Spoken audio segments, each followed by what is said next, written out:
Hi, Cat's Cradle here. Today we're going to be making jalapeno poppers. They're not your traditional jalapeno poppers. These are something special. Like every video I make for you, I try to show you the best of the best. If I'm going to make a jalapeno popper for you, it's going to be the best I've ever tasted. And that's true today. I'm using this rather off brand of sausage that was on sale at my grocery store. I will give you all the details about the amount of ingredients and the instructions in the show more section below. If you just click on that show more section, it will give you the full recipe and instructions. A couple of tips on sausage. When you go to your sausage counter, you'll have a variety of brands there. If you will squeeze the sausage, those that are the firmest have the most fat. Those that yield the most to your squeeze are the leanest.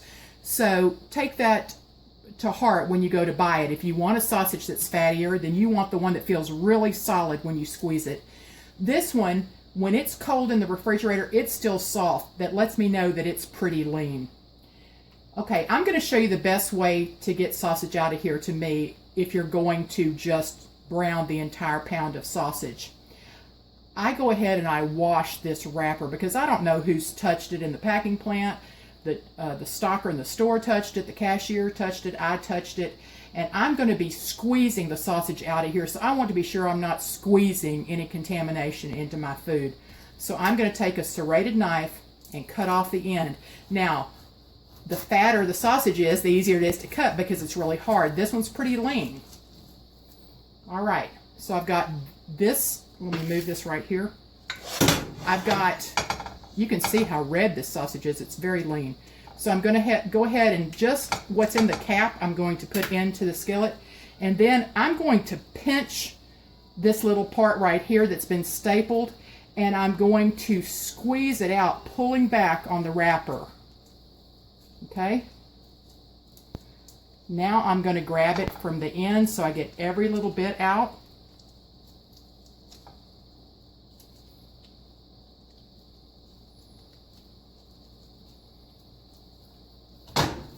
There we go.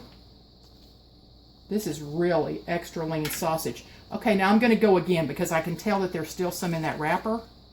I'm going to squeeze it out.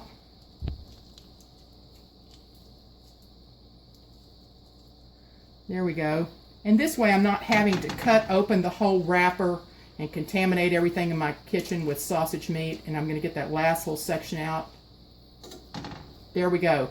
Now what I'm going to do is I'm going to brown this meat, and when I get it browned and all broken up, I'm going to come back and I'm going to have some chopped vegetables to show you, and just give me a minute to do that. I'll be right back.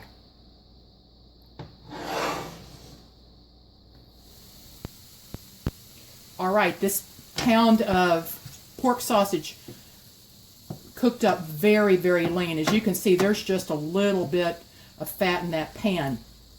I wanted to wait and see, because if you add your raw diced vegetables to a meat like pork sausage and it renders up a lot of fat that you're going to get rid of and pour off, you're just losing the flavor that has come out of your vegetables. So really, now that I know this brand is very, very lean, I could have just sauteed my vegetables with my meat, but I didn't know that. So here we go. In goes onions. I've got some pretty finely diced white onion. This is a bell pepper that kind of turned orange on me. It was green, but it's fine. I'm going to use that. And I diced a small bunch of green onions. I'm just going to put mostly the white part in and save the green part for the very end. Now you can put garlic in this as well. I'm just going to use a little shake of this freeze-dried garlic, which I like a lot. That's probably about 2 cloves worth. You can certainly use fresh. So I'm going to wilt up these vegetables, and then I'll bring you right back as we finish seasoning this up. All right, let's go ahead and season this up. The vegetables that I put in have softened. I'm going to put in some seasoned salt. Use your favorite brand. This just happens to be the one I'm using today, but it doesn't matter. This seems to be the best thing because it's kind of a good all-purpose seasoning. I'm going to put a little bit of Worcestershire sauce. To me, Worcestershire sauce makes meaty things taste meatier. Then at the very end, I'm going to put in these greens, which are the top of the green onions, and some chopped parsley, finely chopped parsley. That goes in. Now, it still has cheese in it, so I'm putting in my cream cheese. I'll scrape that in a minute. I'm also going to use a little bit of cheddar cheese that was left over from Prepare's omelet this morning. And I'm going to put in some Parmesan cheese. Now this is an occasion where you really do use the inexpensive green stuff. It seems to be perfect. So now all I really am going to do is incorporate this. I'm going to let the cream cheese melt in. I'll give you another little tip as well. In fact, I'll show you this in a video sometime. Everyone talks about not being able to freeze cream cheese. When I'm doing something like this, I actually find it preferable, because once you freeze cream cheese, when you thaw it out, it becomes crumbly. It's not creamy any longer. But the great thing in a dish like this is that I don't have to work so hard by poking and prodding and trying to get my cream cheese to melt. All I have to do is crumble that block of cream cheese in here. So if at Thanksgiving time or Christmas time around holiday baking, when they run cream cheese on sale, do not be afraid to go ahead and buy plenty of it and put in the freezer, because it's perfect for times like this. It's also perfect to crumble into your nice creamy winter soups. I stock my freezer full of it. You just don't want to use it for like spreading on a cracker, because it will no longer spread once it's been frozen. So give me just a second to get this all incorporated, and I'll show you what it looks like. All right, this is how it should look. The only thing I didn't show you was I always put a little bit of cracked black pepper. Usually in something like this, I'd add a little bit of red pepper, except the jalapenos are going to offer plenty of heat. So the black pepper was all that's needed. Caution when you add salt. I don't know what kind of cheese you're going to be using, and I don't want you to get it too salty. So I recommend that before you add the salt that you taste, and then if it needs more salt, go ahead and put the additional seasoned salt in. Now I'm going to do something kind of weird here. I'm going to get this out of this hot pan and put it on a cold plate. And a plate may seem kind of strange, but I want to create a lot of surface area here for it to cool. And I'm going to find a place to put this in my refrigerator and let it firm up just a little bit so that my peppers are easier to stuff. So I'll come back when the peppers, or when I get ready to clean the peppers. I'm going to get this dished up and put it in the fridge. All right, here's the least fun part of this process of making these jalapeno poppers. This I consider to be an essential element of my kitchen. It is, it's gloves, disposable gloves. They come in all different sizes. You can buy them at any big box store. You can get them from small to extra large. I think these are large. I probably should have gotten extra large. But here we go. If you're going to be messing with jalapenos, I highly recommend that you have a pair of these gloves. Okay, the tactile, the feel of them is not as good as working with just your hands alone, but it's worth the sacrifice. These peppers are almost over the hill. You can see the stems are turning a little bit brown, but they're still firm enough for me to cut and stuff, so I'm going to use them. Prepare's home from college for the weekend and wanted some stuffed peppers, so that's what we're doing. Okay, so all I do is I just cut it down the center. Oh yeah, they're still nice and firm. I love it if I can cut right down the stem, so I get a little handle for my jalapeno popper on both sides. Sometimes it works, sometimes it doesn't. This time, this side got all the stem. Okay, and then I take a smaller paring knife. I come up at the top, just cut around, and I want to make a place for my stuffing. I also want to get the rib out of my jalapeno and the seeds, because that's the hottest part. And I have a feeling these are going to be pretty warm anyway. They're pretty mature. They're into seasoned jalapenos. Okay, here we go. That's what the cleaned out pepper looks. I hope you can see there that I've made a little trough there where I've removed the seeds. Okay, I'm going to do one more. I'm just going to put these back in my container over there. I cut this one a little crooked, so I hope I can do the next one a little better. It's okay. It's still going to stuff just fine. Come down, cut the center section out. If you bang it, you can get the seeds out pretty good. That's still stuffable. Let me cut one, see if I can do it better. And don't worry if at the end of the season, let me see if I can show you better here. Yeah. Don't worry if at the end of the seasons you get these little striations on your pepper. If they are baking in the sun, it's really hot, and your weather's a little dry, they're going to get that. And these were picked a little late, so it doesn't hurt anything at all. These are going to go in the fryer. Okay, I'm going to try to do this one a little better. Coming straight down the middle. Okay, I'm going to turn it around and come back up the stem. And some of these stems will come off. They're just too old. See, I got a little piece of stem here. This one's very mature. It's turning kind of pink and orange on the inside. That's just fine. Come up at the top, cut that membrane, and then you usually can just pull it right out. There we go. I'm going to hit it, get the seeds out. That's a pretty clean pepper. Doesn't matter if there's a couple of seeds in there. And then that's ready for stuffing. I'm going to go ahead and finish these peppers. Then I'm going to come back and show you how to get rid of these gloves. All right. I'm finished cleaning my peppers. Here's how they look. I just put them back in the pan where I had them. There's a few little seeds, but it's not a big deal. Okay, so those are good to go. Here's all the ribs out of the center of my jalapenos and the seeds that I'm going to throw away.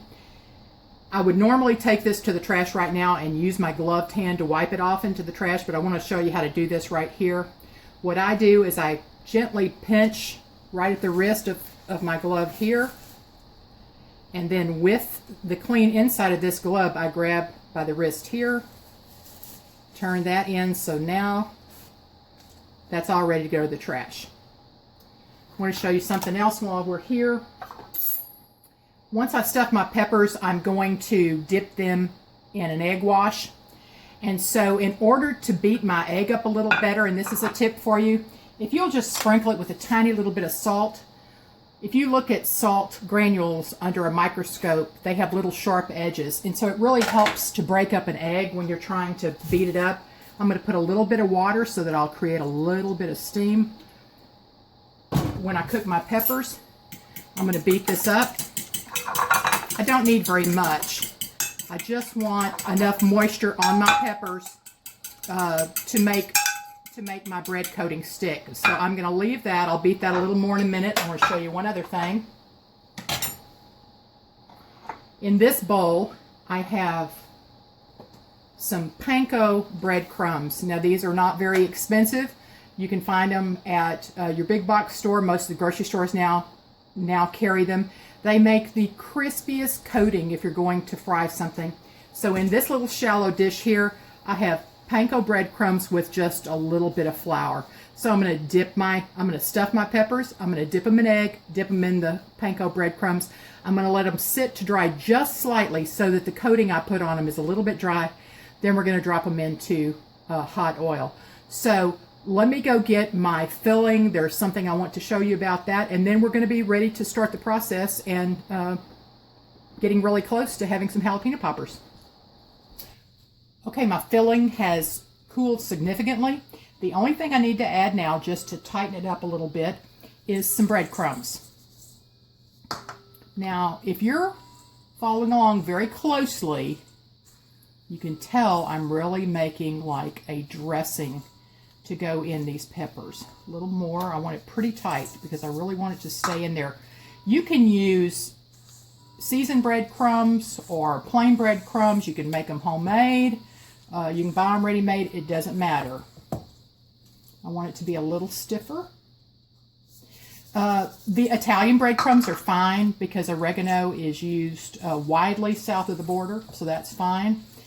And there's so much flavor going on in this that no one's going to say, oh, that has Italian breadcrumbs in it. Okay, just a tiny little more here. All right, that looks about right to me. It really is pretty stiff. All right, do I have a teaspoon here? I do. Okay. Now, that looks good to me. What I'm going to do at this point is I'm going to put a glove on one hand. I might still get a little jalapeno on me, but I'll be sure to wash my hands really well, and I won't dare put my contacts in tomorrow for sure. All right, so let's go ahead and glove this hand. Here we go. Now I'm going to be very conscious to pick up the peppers only with this hand. Now you hold me to that, because sometimes I've been known to reach and pick up with the other hand. Okay, so here we go. There's my pepper. I'm going to take a spoonful of the mixture. I should have got a smaller spoon. It's all right. And I'm going to fill this pepper to really stuffed. We're eating this really for our dinner tonight, so I want it to be substantial. Okay, so that's good. If your filling is, if you're having trouble getting it to stay in there, you can put it back in the refrigerator or freezer for a little longer, or you can stuff your peppers like this and put them in the refrigerator and let them get cold. So I'm going to stuff my peppers, but I'm going to show you the whole process while I have you here. Here's the egg I beat up with just a touch of salt to break it up and some water. Okay, I like this long low dish right here. My breadcrumbs are sitting right beside it. So I'm going to turn this face down in the egg. I'm going to roll it over so there's egg on all of it.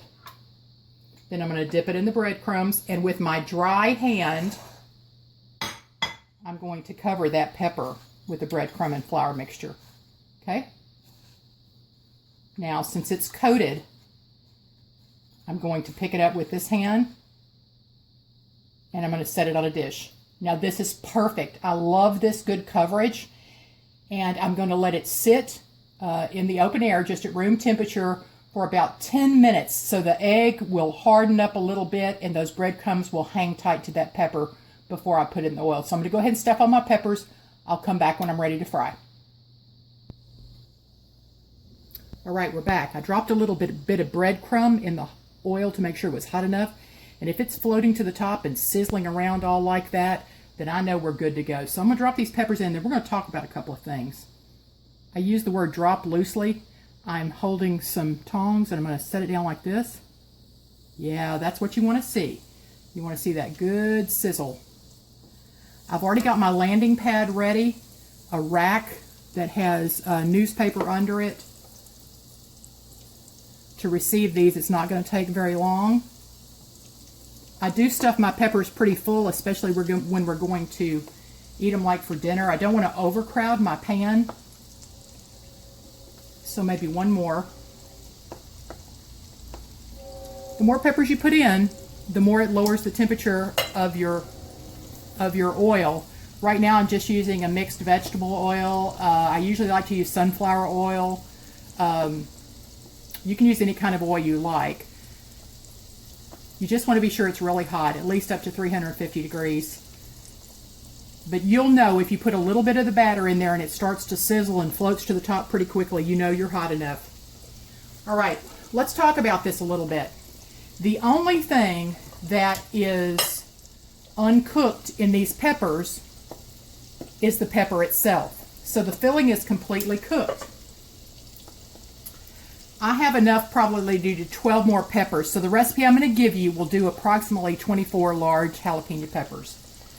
This is totally cooked. I could put it in a container and put it in the freezer right now and do another whole batch of peppers, in a few weeks or whenever I wanted to. What else could I do with this? Well, think about it. It's like a cheesy meat dressing with all these delicious aromatic vegetables in it: bell pepper, onion, garlic, parsley.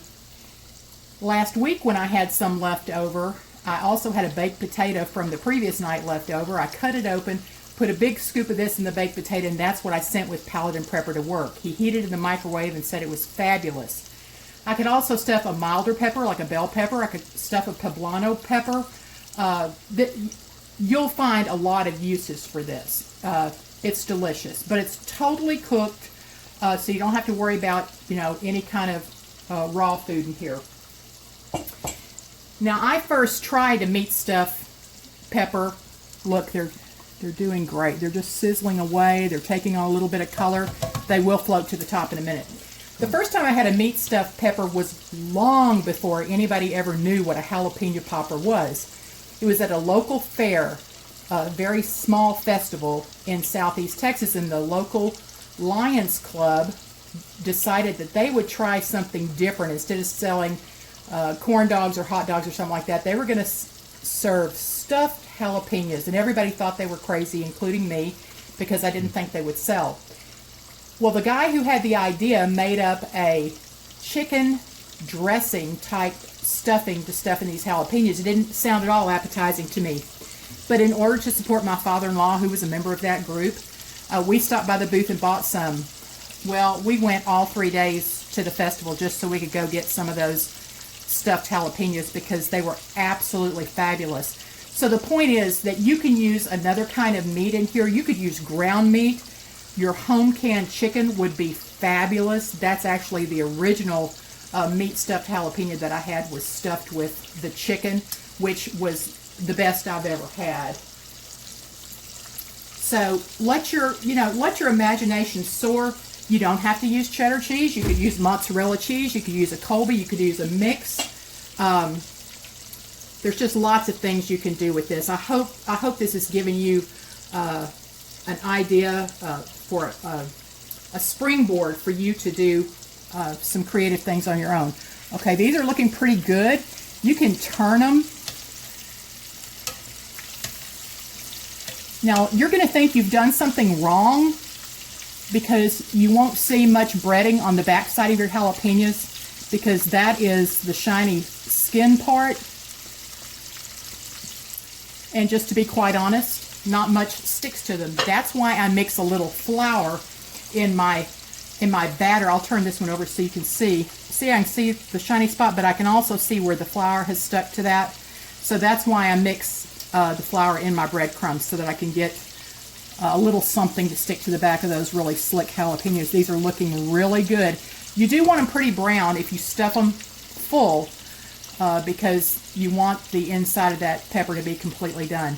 You would think these would really be miserably hot, but there's something about cooking a jalapeno, especially deep frying it, that takes some of the heat out of it. The other thing is dairy takes the heat out. The capsaicin is the chemical in the pepper that makes it so hot. And anytime you can mix dairy with a hot pepper, you will lessen the intensity of the heat. So the cheese in these peppers is going to help. And also we're going to dip them in a dairy-based dip, which has sour cream and milk in it. And that will take some of the heat away too. I can eat 3 or 4 before I feel the temperature rising just a bit. When she says keep them in there till they're all the way done, she means until they're all the way heated through, because remember, the meat is already completely cooked. Thank you, Prepper A. Okay. These are looking really, really good. I'm just about ready to move them to drain. Wow. I can't even begin to tell you how delicious these are. I'm really anticipating that this video will shoot right to the top of my list once people try it, because they are fabulous. Here's one of those cute little red jalapenos. Okay, good. I was wondering where that was. Thank you. Okay, we've got this great little strainer here. I'm going to take a couple of them out. That's exactly how you want them to look. Fabulously golden brown. I'm going to move them to my baking sheet. We'll show you that in a minute. Not my baking sheet, my, what do you call that, rack. I like to drain them pretty good. Oh, look at that. Oh, man, I am telling you what. I can't even wait. The great thing is this stuffing is so nice and thick with the breadcrumbs that it really stays in the peppers, even though the inside of the peppers are moist, of course. Okay, let's get some more in here.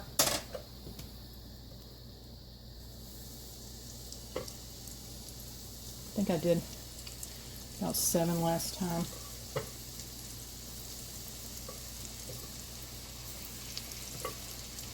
This is really kind of an all-in-one. You've got all these vegetables in here. You've got the meat in here. You've got the cheese in here.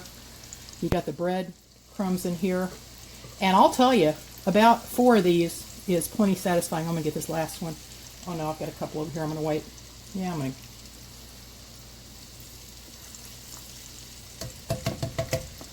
just got 2 more.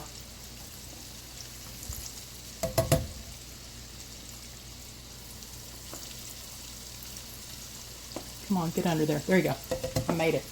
Okay, I'm going to wash off my platter so I have a place to put them, to display them for you, and we'll be right back.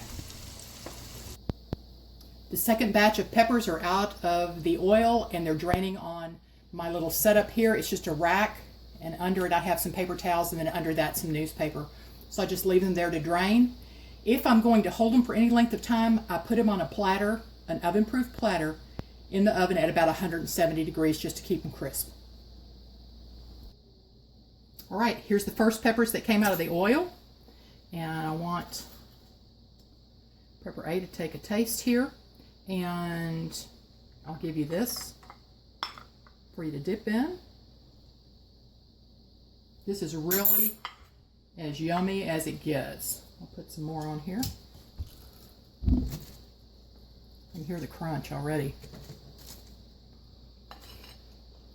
That is by far the best jalapeno popper I've ever had. I told you were going to love it. I've been working on this recipe a little while, developing it until I was certain it was perfect.